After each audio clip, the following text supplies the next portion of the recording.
बिस्मिल्लाहिर्रहमानिर्रहीम। आज तक के मुअज़्ज़ज़ नाज़रीन अस्सलाम वालेकुम। अब किस नंबर 220 मुलाहिज़ा फरमाएं।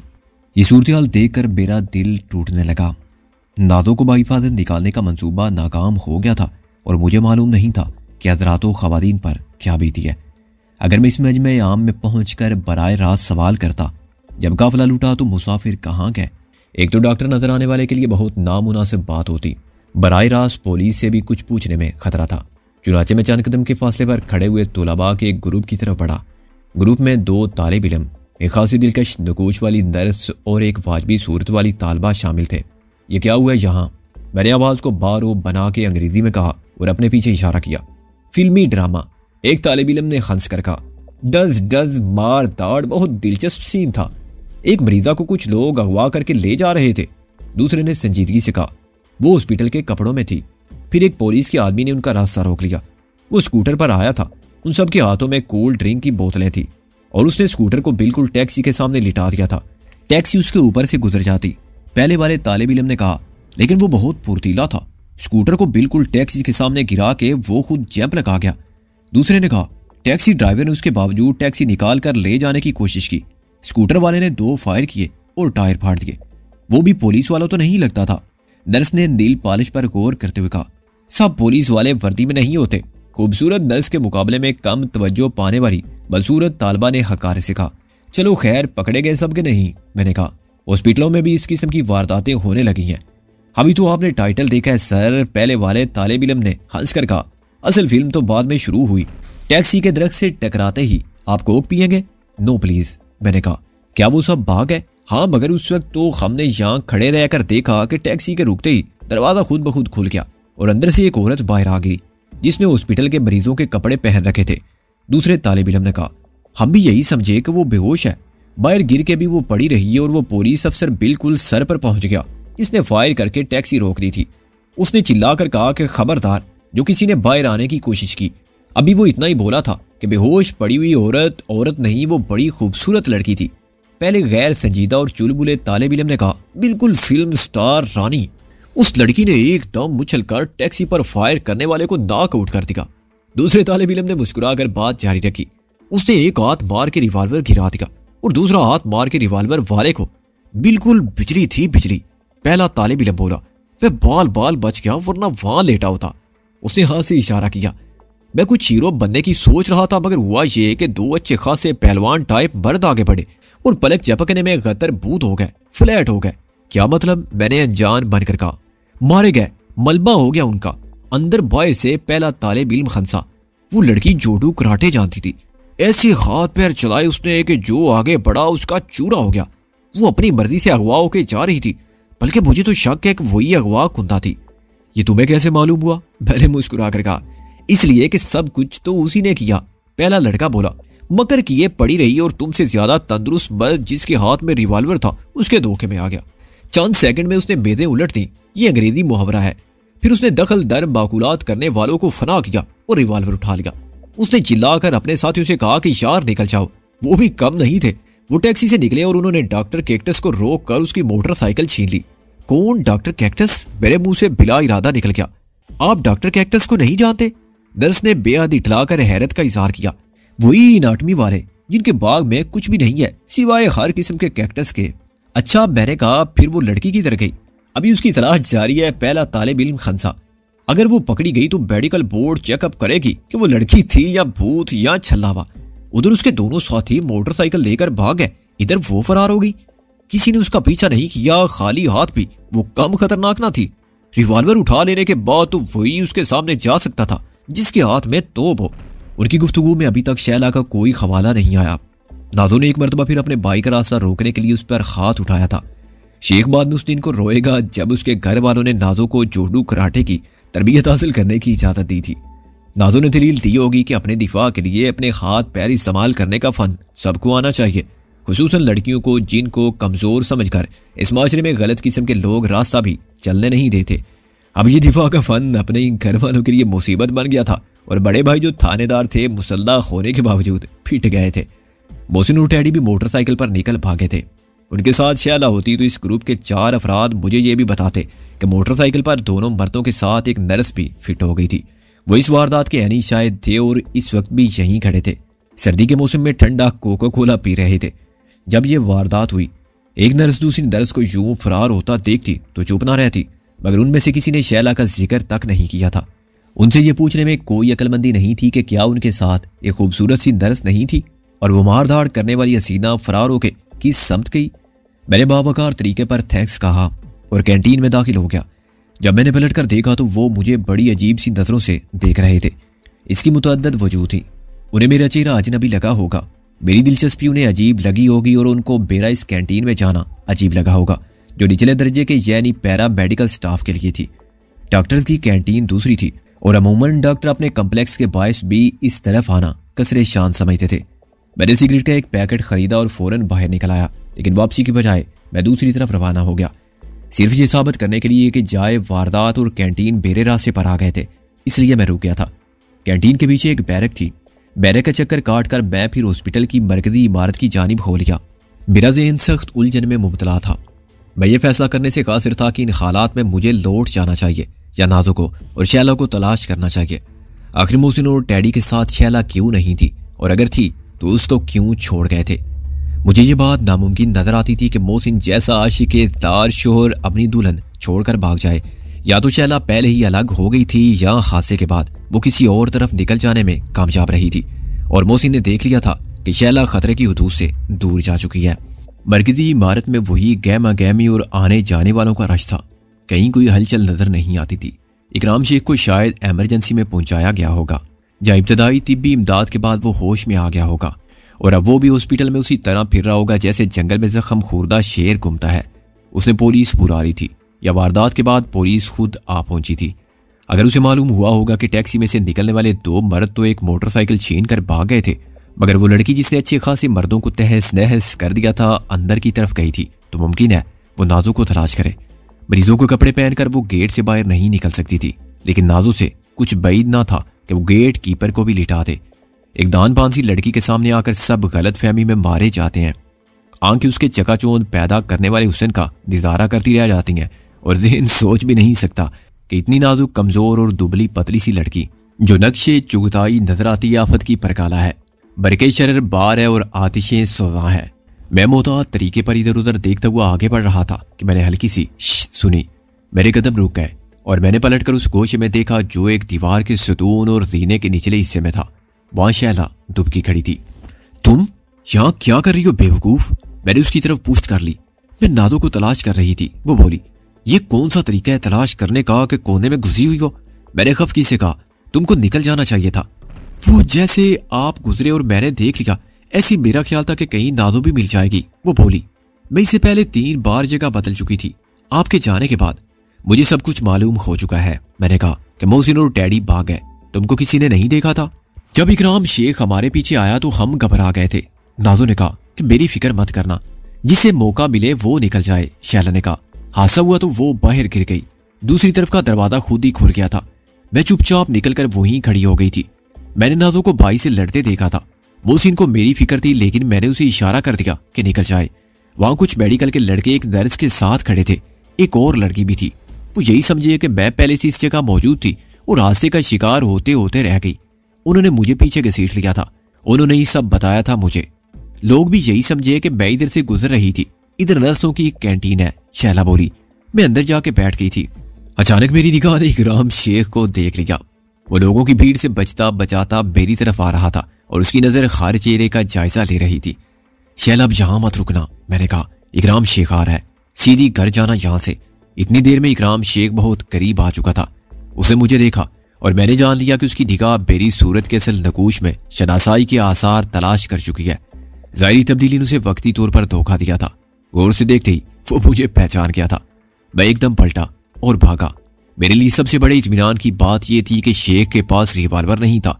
उसका रिवाल्वर नाजो ले जा चुकी थी। उसने भाई को मामूली से वार से बेहोश किया था। चुनाचे होश में आते इकराम शेख उठकर खड़ा हुआ था।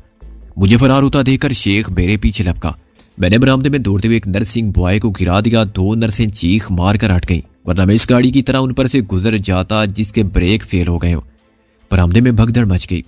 शेख मुसलसल मेरे ताकुब में था और मुझे अपने दाएं हाथ पर दरवाजे नजर आ रहे थे, मगर मैं रिस्क नहीं ले सकता था कि किसी कमरे में महसूर हो जाऊं। दूसरी तरफ खुला मैदान सा था, लेकिन लंबी दौड़ में मेरा पकड़ जाना मुमकिन था क्योंकि शेख अब भी शोर मचा रहा था। उसकी पकड़ो पकड़ो सुनकर 1.6 फुट के करीब गोरीले ने मेरी राह में मुजाहमत होने की गलती की। उसे अपने डेल डोल पर नाज था। वो बिल्कुल मेरे सामने आ गया और हाथ फैला के खड़ा हो गया। उसके कदम फर्श पर मजबूती से जमे हुए थे। मैं 1 सेकंड के लिए रुक गया और उसे हमला करने का मौका दिया। उसने अपने बड़े बड़े रीछ जैसे बाजुओं में मुझे घेरने के लिए जस लगाई और मैंने एक झटके से उसका हाथ पकड़कर खींचा। वो जोर में आगे आया तो उसे दूसरी हाथ से ऊपर उठाया और सर से गुजार कर पीछे फेंक दिया। वो फर्श पर धमाके से गिरा और गला फाड़ के चिल्लाया, हाय रब जी। मेरे पीछे दौड़ने वाले 2-4 जाले इसी रुकावट के अचानक सामने आ जाने से मुंह के बल गिरे सामने वालों ने हाय रब जी की फरियाद सुनकर इबरत पकड़ी और मुझे रास्ता दे दिया। लेकिन मैंने पलट कर देखा तो शेख बदस्तूर मेरे ताकुब में था। सिकंदर सिकंदर रुक जाओ वरना मैं गोली मार दूंगा, वो चीख कर बोला। तुम बचकर नहीं निकल सकते सिकंदर बख्त। उसकी धमकी का मुझ पर क्या असर होता, लेकिन उसकी चालाकी ने मुझे कायल किया। मेरा नाम बार बार लेकर वो गवाह पैदा कर रहा था कि जिस शख्स का वो ताकुब कर रहा था वो सिकंदर बख्त था। कल को वो साबित कर सकेगा कि डॉक्टर के बेस में मैं नाजों को अगवा करने वाला सिकंदर बख्त ही था और उसी ने हॉस्पिटल में इतनी खड़बोंग मचाई थी। उसके और मेरे दरमियान मुश्किल से 20 कदम का फासला होगा। मैंने बरामदे की दीवार के साथ एक खाली स्ट्रेचर देखा और रुककर उसे जोर से पीछे धक्का दिया। मेरा नाम उस्ताद पीडरू है, मैंने चीख कर कहा। चौधरी दिलावरदा पट्ठा। ये बात उन सब ने सुनी जो इकराम शेख के साथ हो गए थे। लोग ये नहीं सोचते कि भागने वाला मुजरिम है या अपनी जान बचा के भाग रहा है, वो पकड़ने वाले का साथ देने लगते हैं। इकराम शेख ने स्ट्रेचर को तेजी से अपनी तरफ आते देखा और अपनी स्पीड पर कंट्रोल ना कर सका। वो स्ट्रेचर से टकराया और मैं पलट कर भागा। मेरे सामने ऊपर से एक लिफ्ट आकर रुकी और उसमें से 4 मर्द औरतें बाहर आए। 2 आदमी आगे बढ़े ही थे कि मैंने उन्हें धक्का दिया और वो दूर जा गिरे। लिफ्ट मैन ने मुंह खोला ही था कि मैंने उसे घसीट लिया। मैंने एक बार फिर दोहराया कि मैं कौन हूं और धमकी दी कि किसी ने लिफ्ट में कदम रखा तो मारा जाएगा। उसके बावजूद इकराम शेख ऐन उस वक्त अंदर पहुंच गया जब लिफ्ट का दरवाजा बंद हो रहा था और मैं उसे 7वें फ्लोर तक ले जाने के लिए बटन दबा चुका था। दरवाजा बंद होने से कबल ही मैंने इकराम शेख को दबोच कर दीवार से लगा दिया। क्या चाहते हो तुम आखिर? मैंने गुर्रा कर कहा। मुझे गिरफ्तार करना? ऐसा ना तुम्हारी जिंदगी में होगा और ना मेरी जिंदगी में। तुम मुझे सिर्फ इतना बता दो कि नादो कहाँ है? इकराम शेख ने हाँफते हुए कहा।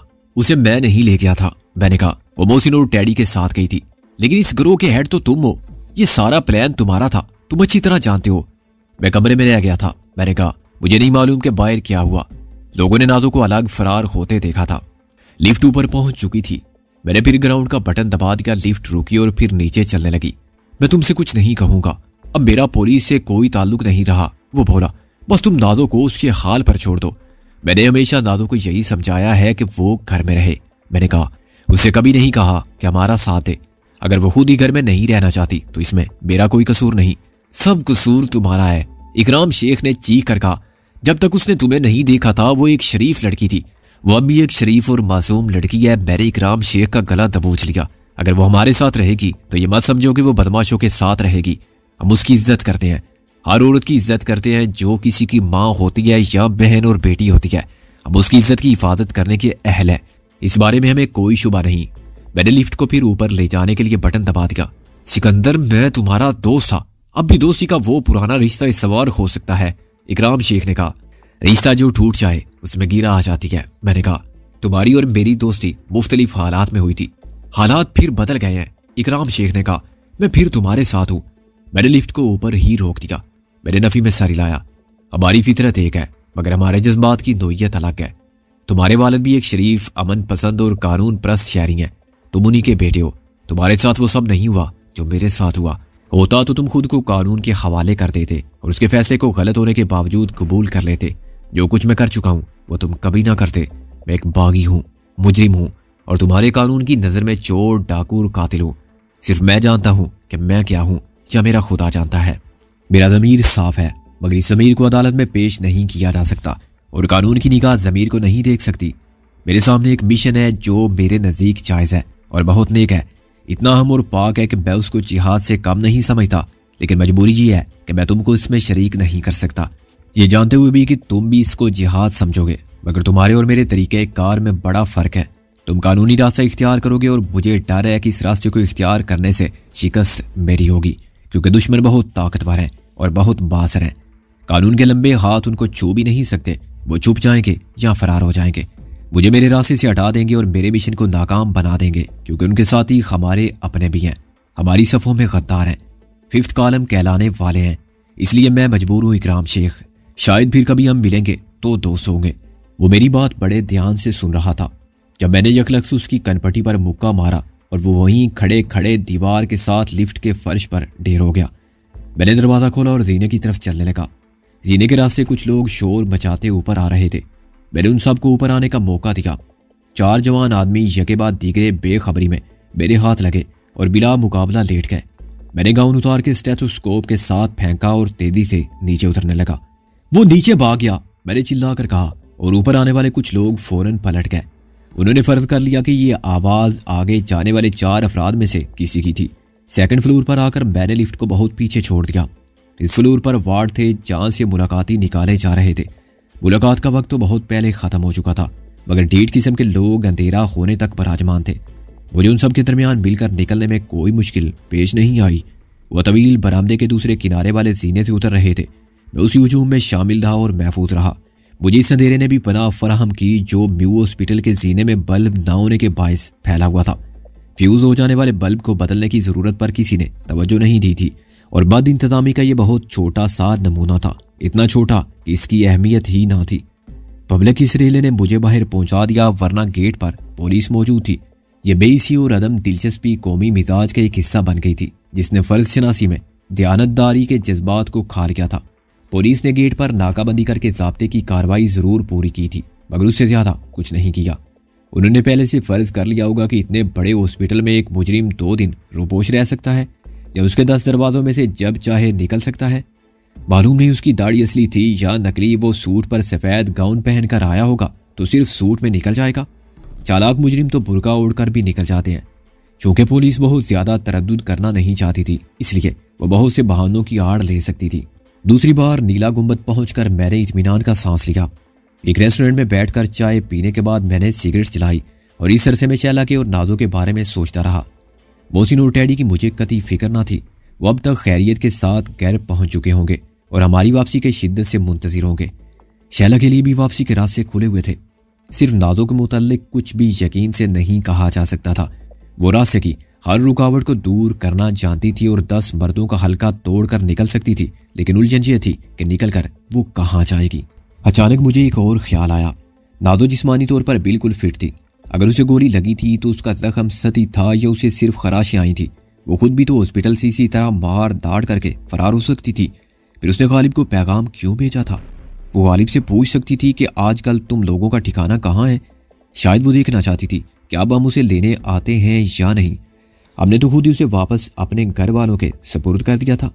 उसका ख्याल होगा कि हम इनकार कर देंगे। उसने गालिब को आजमाया।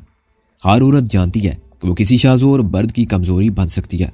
वो गालिब की नज़र का मफहूम समझ चुकी थी और उसके दिल की आवाज़ सुन चुकी थी। मेरी तरफ से मायूसी ने उसको गालिब की तरफ मुल्तफित किया था। आहिस्ता आहिस्ता गालिब ने उसके ख्यालों में जगह बना ली थी। आग जो पहले एक तरफ लगी थी अब दोनों तरफ बराबर लगी हुई थी। नादो ने गालिब को पैगाम भेजा कि मेरे लिए कुछ कर सकती हो तो आओ और मुझे ले जाओ। वो देखना चाहती थी कि जीत बिलाखिर किसकी होती है, बसलत के तकादों की या वारफत की या इश्क की, अकल की या जुनून की। अब मुझे कोई शुबा नहीं रहा था कि नादो ने हमें क्यों बुलाया था। मैं ये भी समझ चुका था कि हॉस्पिटल से निकलकर वो कहाँ जाएगी। शैला अहमक थी जो हॉस्पिटल में उसे तलाश करती फिर रही थी। मैं उठकर काउंटर तक गया और टेलीफोन करने की इजाज़त मांगी। गालिब से बात करना है, मैंने ऑपरेटर की आवाज़ सुनकर कहा। गालिब साहब आए थे, वापस चले गए। ऑपरेटर ने कहा, आप कौन साहब हैं? मैं उनका चचा हूँ। वो कुछ बता के नहीं गए? ऑपरेटर ने नफी में जवाब दिया। वो किसी खातून के साथ गए हैं। मैंने कहा, दुबली पतली नाजुक सी लड़की के साथ? जी जी, ऑपरेटर ने हैरानी से कहा। कहकर गए थे कि अभी आता हूँ। कोई पैगाम? पैगाम? मैंने सोच कर कहा, हाँ कह देना। आए हैं बेकसी इश्क पे रोना गालिब, और फोन रख दिया। बिल अदा करके मैं बाहर निकला और रिक्शा में बैठ गया। रात के 8 बजे मैं शैला और मोहसिन के घर पहुंचा तो अस्मित वको वहां सब मौजूद थे। शैला कुछ देर पहले पहुंची थी और नाजो उसके बाद गालिब के साथ आई थी। अब उनको मेरा ही इंतजार था। मुझे तो फिक्र होने लगी थी आपकी तरफ से, शैला ने कहा। मैं तो उसी वक्त निकल आई थी। मैं जरा मिस नाजो के ड्रामे का आखिरी सीन कर रहा था। मैंने कहा, खासे लोग बिला वजह पिटे। हमने एक शरीफ आदमी को मोटरसाइकिल से उतार कर फेंक दिया था। मोहसिन हंसा उसकी मोटरसाइकिल म्यूजियम के सामने खड़ी है। हाँ, वो डॉक्टर कैक्टस था। मैंने कहा वो भी आता ही होगा यहाँ। मुमकिन है उसके साथ इकराम शेख भी आ पहुंचे। उसे क्या मालूम कि हम अब कहाँ हैं। मोसी ने कहा ये नाजो से पूछो, आखिर क्या जरूरत थी इसको गालिब के नाम SOS भेजने की। मैंने बरहमी से कहा क्या ये खुद निकल कर नहीं आ सकती थी? निकल कर ये कहाँ जाती? इसको भी हमारे मौजूदा ठिकाने का इल्म नहीं था। डैडी ने कहा तुम सब गधे हो। मैंने कहा अब नाजो यहाँ तक कैसे आ गई है? ये गालिब के पास पहुंची और गालिब इसे यहाँ ले आया। क्या हम सबको वहां भुला के हंगामा आराई का खतरा मोल देने पर मजबूर करना जरूरी था? मैं तो समझा था कि नाजो जख्मी है और जिस्मानी तौर पर उठने के काबिल नहीं है। इस तरह तो ये खुद भी निकल सकती थी। इकराम शेख को इसने नाक आउट कर दिया था तो वो थानेदार जो दरवाजे पर बैठा था, क्या उसे नाक आउट करना मुश्किल था? पीछे जैसे अब पहुंची या गालिब के पास इसी तरह पहुंच जाती। यार मुझे मालूम था कि तुम शक करोगे। नाजो ने अब सुर्दगी से कहा शक की बात नहीं, तुमने बेवकूफी की। खुदा न खासा हम में से कोई वहां फंस जाता तो क्या होता? मैंने कहा मेरी बात दूसरों ने भी समझ ली थी और सबकी सवालिया नजरें अब नाजो पर जमी हुई थी। मुझे बेवकूफ कहने से पहले तुमको मेरी बात सुन लेनी चाहिए थी। नाजो ने गुस्से में बल खाकर कहा तुमसे मुझे गिला इस सिकंदर कि तुमने मुझे कभी एतमाद के काबिल नहीं समझा।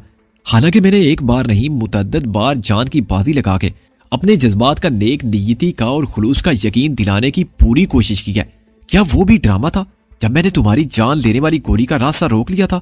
राबिया से पूछना कि मैं किस तरह उसे निकाल कर लाई थी, यह उसका सिला।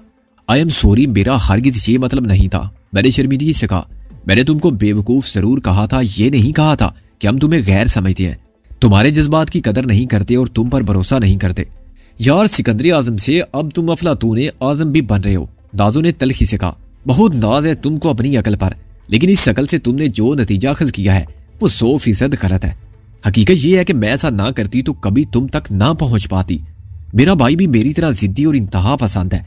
वो फैसला कर चुका था कि जिस तरह मैं छोटे बड़े का, खानदान की इज्जत का और खून के किसी रिश्ते का लिहाज नहीं करती, उसी तरह वो भी मुझे छोटी बहन की हैसियत से कोई रियायत नहीं देगा और जान मेरी जाए या उसकी, वो मुझे तुम तक नहीं पहुंचने देगा। ये अना और खानदानी वकार का मसला बन गया था। मेरे वालिद बहुत गैर जानिबदार रहते हैं, मगर यार वो भी क्या करें कि मैं लड़की हूं। वो दुनिया से नहीं कह सकते कि औलाद ना खलफ और बागी है। लड़का होता तो उसे नाफरमान और सरकश कहकर खुद को बचा लेते या आग कर देते। लड़की के मामले में सारा इल्जाम वालिदैन पर आ जाता है कि उन्होंने परवरिश में कोताही कर दी और फिर बदनामी भी उन्हीं को मिलती है। माँ तो मुझे रो रो कर कोसती थी कि हमें दुनिया में यूं रुसवा करने से तो बेहतर था कि तू पैदा होते ही मर जाती। वो मुझे धमकी भी देती थी कि मैंने अपनी रवश ना बदली तो किसी दिन वो कुछ खा के सो जाएगी। उनकी बातों ने भैया को बहुत परेशान कर रखा था और उन्होंने मुझे साफ बता दिया था कि बहस की कतई गुंजाइश नहीं है। मुझे वैसे ही रहना होगा जैसे सब लड़कियां अपने माँ बाप के और फिर शोरों के घरों में रहती हैं। लड़के बाहर कुछ भी करते फिरे उन्हें कोई कुछ नहीं कहता, मगर लड़कियां बहरहाल लड़कियां होती हैं। वो किसी गैर शख्स की हिमायत में उठ खड़ी हों और घर तक छोड़ दें तो लोग इसका मतलब कुछ और निकालते हैं। कोई नहीं मानता कि वो हक और इंसाफ का परचम बुलंद करने निकली हैं और मजलूम की हिमायत में जिहाद करती फिर रही हैं, और उसके बावजूद तुम्हारे ख्यालात में तब्दीली नहीं आई। मोसी ने कहा ख्यालात तो आदमी की फितरत का अक्स होते हैं। नाजो ने कहा मैं अपनी फितरत के तकाजों को कैसे बदल दूं? जब मैं शैला को देखती हूँ और राबिया को देखती हूँ तो मुझे गैरत आती है। यार आखिर वो भी तो बेबस, नाकसुल अकल और कमजोर समझी जाने वाली औरतें हैं। वो किस तरह साथ निभा रही हैं। मैं इतनी खुदगर्ज कैसे हो जाऊं कि सिर्फ अपनी जिंदगी की खुशियों से ताल्लुक रखूं और बाकी सबको भूल जाऊं? मैं अपनी आंखें तो बंद कर सकती हूँ, ज़हन की सोच के रास्ते बंद नहीं कर सकती। और इकराम शेख ने भी मजबूर होकर तय कर लिया था कि वो हर कीमत पर मेरा रास्ता रोकेगा।